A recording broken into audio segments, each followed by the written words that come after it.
Hi hello friends, ಎಲ್ಲರೂ ಹೇಗಿದ್ದೀರಾ? ಸಮುದ್ರ ಕಿಚನ್ಗೆ ಸ್ವಾಗತ. ನೋಡ್ತಾ ಇರ್ಬೋದು, ಇವತ್ತಿನ ದಿನ ನಾನು ಡ್ರೈ ಫ್ರೂಟ್ಸ್ ಲಡ್ಡು ರೆಸಿಪಿನ ತೊಗೊಬಂದಿದ್ದೀನಿ.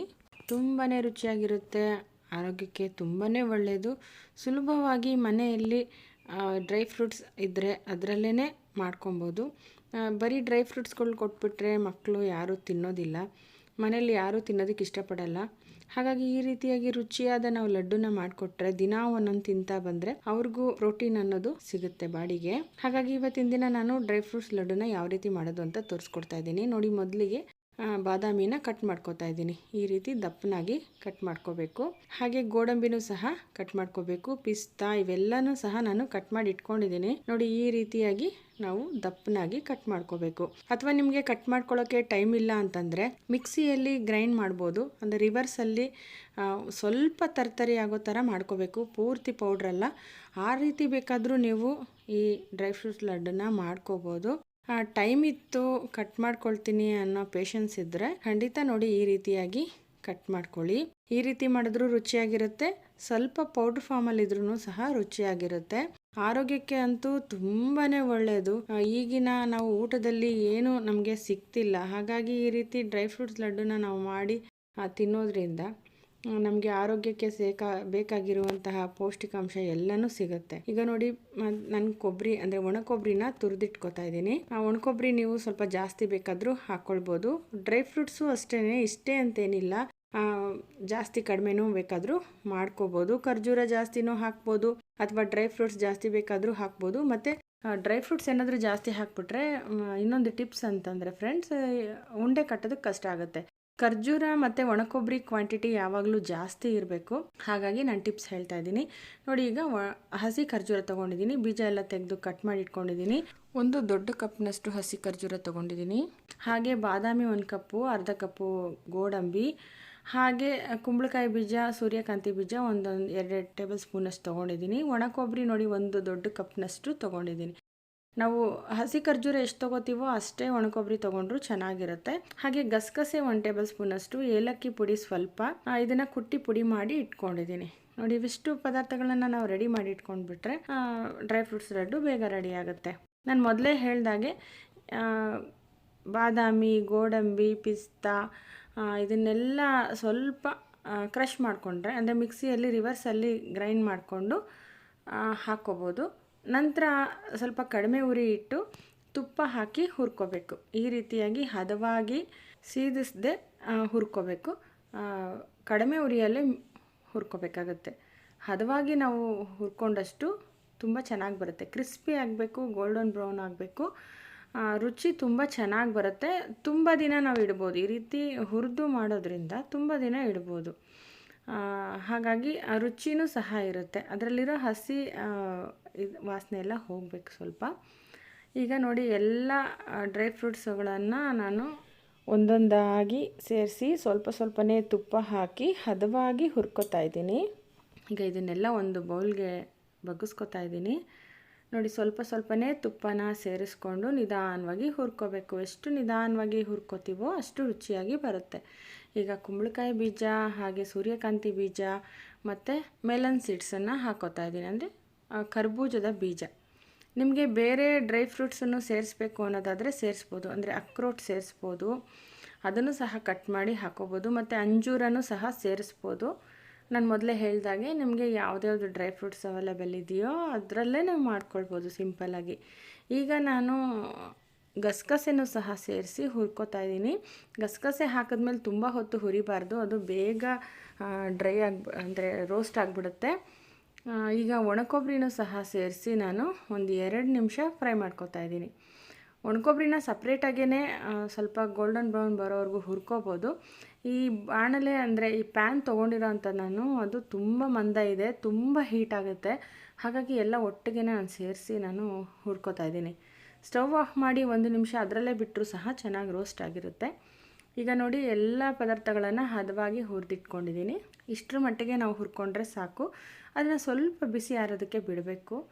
ಈಗ ಮತ್ತೆ ಪ್ಯಾನ್ಗೆ ಸ್ವಲ್ಪ ತುಪ್ಪನ ಸೇರಿಸ್ಕೊಂಡು ಖರ್ಜೂರನೂ ಸಹ ಹುರ್ಕೋತಾ ಇದ್ದೀನಿ. ಇದನ್ನು ಸ್ವಲ್ಪ ನಾವು ಚೆನ್ನಾಗಿ ಹುರ್ಕೋಬೇಕು, ಅಂದರೆ ಅದು ಸ್ವಲ್ಪ ಪೇಸ್ಟ್ ರೀತಿ ಆಗಬೇಕು. ನಿಮಗೆ ತುಂಬ ಖರ್ಜೂರ ಏನಾದರೂ ಗಟ್ಟಿ ಇತ್ತು ಅಂತಂದರೆ ಗ್ರೈಂಡ್ ಮಾಡ್ಕೊಳ್ಳಿ ಮಿಕ್ಸಿಯಲ್ಲಿ, ರಿವರ್ಸಲ್ಲಿ ಸ್ವಲ್ಪ ತರಕಾರಿಯಾಗಿ ಗ್ರೈಂಡ್ ಮಾಡಿ ನೀವು ನಂತರ ಪ್ಯಾನ್ಗೆ ಹಾಕಿ ಈ ರೀತಿ ಫ್ರೈ ಮಾಡ್ಕೋಬೋದು. ಇದು ಸ್ವಲ್ಪ ಹಸಿ ವಾಸನೆ ಎಲ್ಲ ಹೋಗ್ಬೇಕು ಸ್ವಲ್ಪ, ಅಂದರೆ ಸ್ವಲ್ಪ ಡ್ರೈ ಆದಷ್ಟು ನಮಗೆ ಲಡ್ಡು ತುಂಬ ರುಚಿಯಾಗಿರುತ್ತೆ, ಸ್ವಲ್ಪ ತುಂಬ ದಿನ ಇಡ್ಬೋದು ಅಂಥೇಳಿ. ನೋಡಿ ಈ ರೀತಿ ನಾವು ಸ್ವಲ್ಪ ಮೆತ್ತಗಿದ್ದರೆ ಗ್ರೈಂಡ್ ಮಾಡೋ ಅವಶ್ಯಕತೆ ಇಲ್ಲ, ಹಾಗೇ ಈ ರೀತಿ ಪ್ರೆಸ್ ಮಾಡಿ ನಾವು ಫ್ರೈ ಮಾಡ್ಕೋಬೋದು. ನೀವು ಒಣಖರ್ಜೂರ ಏನಾದರೂ ಹಾಕ್ತೀನಿ ಅಂದರೆ ಫ್ರೆಂಡ್ಸ್, ಇದು ಟಿಪ್ಸ್ ಅಂತ ತಿಳ್ಕೊಳ್ಳಿ. ಒಣಖರ್ಜೂರ ಏನಾದರೂ ಹಾಕ್ತೀನಿ ಅಂತಂದರೆ ನೀವು ಬೆಲ್ಲನ ಪಾಕ ಮಾಡಿ ಹಾಕಬೇಕಾಗತ್ತೆ ಉಂಡೆ ಕಟ್ಟೋದಕ್ಕೆ. ಹಾಗೆ ಉಂಡೆ ಕಟ್ಟೋದಕ್ಕೆ ಬರೋದಿಲ್ಲ. ಹಸಿ ಖರ್ಜೂರ ಆದರೆ ಮಾತ್ರ ನಮಗೆ ಉಂಡೆ ಕಟ್ಟೋದಕ್ಕೆ ಬರುತ್ತೆ. ನೀವು ಒಣಖರ್ಜೂರ ಏನಾದರೂ ಹಾಕ್ತೀನಿ ಅಂತಂದರೆ ಬೆಲ್ಲನ ಕರಗಿಸಿ ಅದು ಸ್ವಲ್ಪ ಪಾಕ ಬರಬೇಕಷ್ಟೇ, ತುಂಬ ಪಾಕ ಬರಬಾರ್ದು. ಇನ್ನು ಉಳಿದ ಎಲ್ಲ ಪದಾರ್ಥಗಳ ಏನೇನು ಹಾಕಿದ್ದೀವಿ ಅದಕ್ಕೇ ಈ ಲಾಸ್ಟಲ್ಲಿ ನಾವು ಹೀಗೆ ಬೆಲ್ಲ ಹಾಕಿಬಿಟ್ಟು ಉಂಡೆ ಕಟ್ಕೋಬೇಕಾಗತ್ತೆ. ಅದು ಒಂದು ರೀತಿ ಲಡ್ಡು ಆಗುತ್ತೆ ಫ್ರೆಂಡ್ಸ್. ಮತ್ತು ಇದಕ್ಕೆ ನೀವು ಅಗಸೆ ಬೀಜನೂ ಸಹ ಸೇರಿಸ್ಬೋದು ಫ್ರೆಂಡ್ಸ್, ಅದು ತುಂಬ ಚೆನ್ನಾಗಿರುತ್ತೆ. ಹೀಗೆ ತುಂಬ ವೆರೈಟಿ ಲಡ್ಡುಗಳು ಮಾಡ್ತಾರೆ. ಅಂದರೆ ಎಲ್ಲ ಹೊಟ್ಟೆಗೆ ಸೇರೋದಕ್ಕೋಸ್ಕರ ಹಾಗೆ ಯಾರೂ ತಿನ್ನೋದಿಲ್ಲ. ಹಾಗಾಗಿ ಇದ್ರ ಮೂಲಕನಾದರೂ ಹೊಟ್ಟೆಗೆ ಸೇರಲಿ ಅನ್ನೋ ಕಾರಣಕ್ಕೆ ಸೇರಿಸ್ತಾರೆ. ಹಾಗೆ ಕಡಲೆ ಬೀಜನೂ ಸಹ ಸೇರಿಸ್ಬೋದು. ಮತ್ತು ರೌಂಡ್ ಇರೋ ಕಡಲೆ ಪಪ್ಪು ಬರುತ್ತೆ, ಕಡಲೆ ಹೇಳ್ತಾರಲ್ವ, ಆ ರೋಸ್ಟೆಡ್ ಕಡಲೆ, ಅದನ್ನು ಸಹ, ಅಂದರೆ ಕಡಲೆ ಪಪ್ಪು ರೌಂಡ್ ಬರುತ್ತಲ್ಲ ಸಿಪ್ಪೆ ಸಮೇತ, ಅದನ್ನು ಸಹ ಸೇರಿಸ್ಬೋದು. ನೋಡಿ ನಿಮಗೆ ಮನೆಯಲ್ಲಿ ಯಾವುದು ಅವೈಲೇಬಲ್ ಇದೆಯೋ ಅದರಲ್ಲೇ ಸಿಂಪಲಾಗಿ ಮಾಡ್ಕೊಳ್ಳಿ. ತರಿಸಿ ಮಾಡ್ತೀನಿ ಅಂತಂದರೆ ಅವೆಲ್ಲ ಪದಾರ್ಥಗಳನ್ನು ಇದಕ್ಕೆ ಸೇರಿಸಿ ನೀವು ಹಾಕೋಬೋದು. ಅಂದರೆ ಅಗಸೆ ಬೀಜ, ಕಡಲೆ ಬೀಜ, ಹಾಗೆ ಕಡಲೆಪಪ್ಪು ಬರುತ್ತಲ್ಲ ಅದು, ಸಿಪ್ಪೆ ಸಮೇತ ಸಿಗಲಿಲ್ಲ ಅಂದರೆ ಕಡಲೆಪಪ್ಪನ್ನು ಸಹ ನೀವು ಸೇರಿಸ್ಕೋಬೋದು. ಈಗ ನಾನು ಇದಕ್ಕೆ ಸ್ವಲ್ಪ ರುಚಿ ಚೆನ್ನಾಗಿ ಬರಲಿ ಅಂತ ಹೇಳಿ ನಾನು ಜೇನುತುಪ್ಪನ ಹಾಕ್ಕೊಂಡಿದ್ದೀನಿ. ಒಂದು 2-3 ಟೇಬಲ್ ಸ್ಪೂನಷ್ಟು ಜೇನುತುಪ್ಪನ ಸೇರಿಸಿ ಹಾಕೋತಾ ಇದ್ದೀನಿ. ಇದು ಆಪ್ಷನಲ್, ಇಷ್ಟ ಆದರೆ ಹಾಕೋಬೋದು, ಇಲ್ಲಾಂದರೆ ಬಿಡ್ಬೋದು. ಹಾಗೆ ಫ್ರೆಂಡ್ಸ್, ಇನ್ನೊಂದು ಸೀಕ್ರೆಟ್ ಇಂಗ್ರೀಡಿಯೆಂಟ್ಸ್ ಏನಂತಂದರೆ ಜಾಯಿಕಾಯಿ. ಈ ಜಾಯಿಕಾಯಿನ ಒಂದು ಕಡಲೆ ಬೀಜದ ಗಾತ್ರದಷ್ಟು, ಅಂದರೆ ಸಣ್ಣ ಕಡಲೆ ಬೀಜದ ಗಾತ್ರದಷ್ಟು ಪುಡಿ ಮಾಡ್ಕೋಬೇಕು. ಪುಡಿ ಮಾಡಿ ಹಾಕೋದ್ರಿಂದ ಈ ಡ್ರೈ ಫ್ರೂಟ್ಸ್ ಲಡ್ಡು ತುಂಬಾ ರುಚಿಯಾಗಿ ಬರುತ್ತೆ. ನಾನು ಏಲಕ್ಕಿ ಪುಡಿ ಜೊತೆನೇ ಮಿಕ್ಸ್ ಮಾಡಿ ಇಟ್ಕೊಂಡಿದ್ದೀನಿ, ಆ ವಿಡಿಯೋ ಸ್ಕಿಪ್ ಆಗಿದೆ. ಖಂಡಿತ ಸ್ವಲ್ಪ ಜಾಯಿಕಾಯಿನ ಸೇರಿಸಿ ಡ್ರೈ ಫ್ರೂಟ್ ಲಡ್ಡು ಮಾಡಿ ನೋಡಿ, ತುಂಬಾ ರುಚಿಯಾಗಿ ಬರುತ್ತೆ. ಹಾಗೆ ಫ್ರೆಂಡ್ಸ್, ಜಾಯಿಕಾಯಿನ ಜಾಸ್ತಿ ಹಾಕೋಕ್ಕೆ ಹೋಗ್ಬೇಡಿ, ಕಹಿ ಬಂದ್ಬಿಡುತ್ತೆ.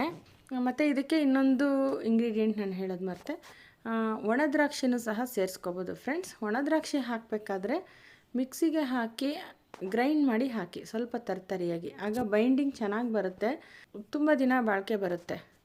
ಹಾಗಾಗಿ ನೋಡಿ, ಈಗ ಎಲ್ಲ ಪದಾರ್ಥಗಳನ್ನು ನಾನು ಚೆನ್ನಾಗಿ ಮಿಕ್ಸ್ ಮಾಡಿಕೊಂಡೆ. ಅಂದರೆ ನಾವು ಸ್ಟವ್ ಮೇಲೆ ಇಟ್ಟಿದ್ದಾಗ ತುಂಬ ತಿರುಕೊಡಬಾರ್ದು, ಒಂದೇ 1 ನಿಮಿಷ ತಿರುಕೊಡ್ಬೇಕಷ್ಟೇ. ಡ್ರೈ ಫ್ರೂಟ್ಸ್ ಎಲ್ಲ ಹಾಕ್ಬಿಟ್ಟು ಖರ್ಜೂರ ಎಲ್ಲ ಹಾಕಿ ಒಂದೇ 1 ನಿಮಿಷ ತಿರುಕೊಡ್ಬೇಕು. ನಂತರ ಇಳಿಸಿದ ಮೇಲೆ ಚೆನ್ನಾಗಿ ಮಿಕ್ಸ್ ಮಾಡ್ಕೋಬೇಕು. ಮಿಕ್ಸ್ ಮಾಡಿಕೊಂಡು ಉಂಡೆ ಕಟ್ಟಬೇಕು. ಇದಕ್ಕೆ ಬೇಕಾದರೆ ನೀವು ಸ್ವಲ್ಪ ತುಪ್ಪ ಸಾಕಾಗಲಿಲ್ಲ ಅಂದರೆ ತುಪ್ಪನ ಸೇರಿಸ್ಬೋದು. ನಾವು ಫ್ರೈ ಮಾಡಬೇಕಾದ್ರೇ ತುಂಬ ಹಾಕ್ಕೊಂಡಿರ್ತೀವಿ, ಅದೇ ಸಾಕಾಗುತ್ತೆ. ಈ ರೀತಿ ನಾವು ಎಷ್ಟು ದಪ್ಪಕ್ಕೆ ಬೇಕೋ ಅಷ್ಟು ದಪ್ಪಕ್ಕೆ ನಾವು ಉಂಡೆಗಳನ್ನ ಕಟ್ಟಿ ಈ ರೀತಿ ಸ್ವಲ್ಪ ಬಿಸಿ ಎಲ್ಲ ಪೂರ್ತಿ ಆರಬೇಕು. ಆರಿದ್ಮೇಲೆ ಒಂದು ಏರ್ಟೈಟ್ ಬಾಕ್ಸಲ್ಲಿ ಹಾಕಿಟ್ರೆ ನಿಮಗೆ 1 ರಿಂದ 1.5 ತಿಂಗಳು ಆರಾಮಾಗಿ ಇಡ್ಬೋದು ಹೊರಗಡೆನೇ. ಬೇಕಿದ್ದರೆ ನೀವು ಫ್ರಿಡ್ಜಲ್ಲಿ ಸ್ಟೋರ್ ಮಾಡ್ಬೋದು. ಅದು ಸಹ ನೀವು 1-3 ತಿಂಗಳು ಇಟ್ಕೊಂಡು ತಿನ್ಬೋದು ಬೇಕಾದರೆ. ತುಂಬ ದಿನ ಇಟ್ಕೊಳ್ಳೋದು ಬೇಡ, ಫ್ರೆಶ್ಶಾಗಿ ಆವಾಗವಾಗ ನೀವು ಸ್ವಲ್ಪನೇ ಮಾಡ್ಕೊಳ್ಳಿ. ಈ ರೀತಿ ವಾರಕ್ಕೊಂದ್ಸರಿ ಅಥವಾ ತಿಂಗಳಿಗೊಂದ್ಸರಿ ಮಾಡಿಟ್ಕೊಂಡ್ಬಿಟ್ರೆ ಸಾಕು. ದಿನಕ್ಕೆ ಒಂದೊಂದು ಉಂಡೆ ತಿಂತಾ ಬಂದರೆ ಆರೋಗ್ಯ ವೃದ್ಧಿ ಆಗುತ್ತೆ, ಹೆಲ್ದಿಯಾಗಿರ್ಬೋದು. ಮಕ್ಳಿಗೂ ಸಹ ತುಂಬ ಇಷ್ಟಪಟ್ಟು ತಿಂತಾರೆ. ಖಂಡಿತವಾಗ್ಲೂ ಈ ರೆಸಿಪಿ ಎಲ್ಲರಿಗೂ ಇಷ್ಟ ಆಗಿದೆ ಅಂದ್ಕೊತೀನಿ ಫ್ರೆಂಡ್ಸ್. ಹಾಗೆ ಫ್ರೆಂಡ್ಸ್, ಈ ವಿಡಿಯೋದಲ್ಲಿ ಎಲ್ಲ ರೀತಿಯ ಟಿಪ್ಸ್ಗಳನ್ನು ನಾನು ಹೇಳಿದ್ದೀನಿ. ನಿಮಗೆ ಯಾವ ರೀತಿ ಸುಲಭ ಆಗುತ್ತೋ ಆ ರೀತಿ ಮಾಡ್ಕೊಳ್ಳಿ. ಈ ರೆಸಿಪಿ ನಿಮಗೆ ಇಷ್ಟ ಆಗಿದ್ರೆ ನಿಮ್ಮ ಫ್ರೆಂಡ್ಸ್ಗಳಿಗೆ ಶೇರ್ ಮಾಡಿ, ಲೈಕ್ ಮಾಡಿ, ಕಮೆಂಟ್ ಮಾಡಿ. ಹಾಗೆ ನಮ್ಮ ಚಾನಲ್ಗೆ ಸಬ್ಸ್ಕ್ರೈಬ್ ಆಗೋದನ್ನು ಮರಿಬೇಡಿ ಫ್ರೆಂಡ್ಸ್. ಮತ್ತೊಂದು ಹೊಸ ರೆಸಿಪಿಯೊಂದಿಗೆ ನಾನು ನಿಮ್ಮನ್ನು ಭೇಟಿ ಮಾಡ್ತೀನಿ. ಅಲ್ಲಿವರೆಗೂ ಈ ವಿಡಿಯೋ ನೋಡಿದ ಸಮಸ್ತ ವೀಕ್ಷಕರಿಗೂ ಧನ್ಯವಾದಗಳು.